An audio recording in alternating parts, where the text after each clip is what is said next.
बिल्लाहि मिनश्शैतानिर्रजीम बिस्मिल्लाहिर्रहमानिर्रहीम। अहबाब ज़ी वक़ार, आप देख रहे हैं उर्दू आबशार। उर्दू आबशार में हम आपको दिल से खुश आमदीद कहते हैं।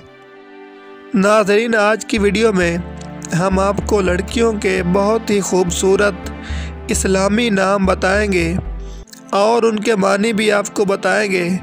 तो आपसे दरख्वास्त है कि इस वीडियो को आखिर तक ज़रूर देखें।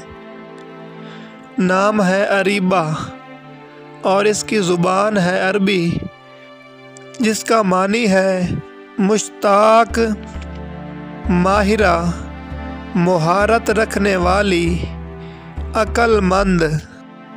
नाम है अनीसा, जिसकी ज़ुबान है अरबी और इसका मानी है मुनिस, गमखार, हमदर्द। नाम है अनुषा, जिसकी ज़ुबान है अरबी और इसके मानी है पुरमुसर्रत, खुश व खुरम, शादमान।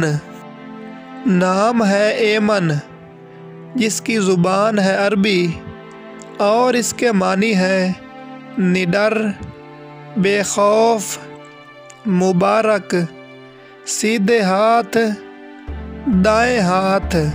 नाम है ईमान, जिसकी ज़ुबान है अरबी और इसके मानी है यकीन कामिल, पुख्ता यकीन, अकीदा।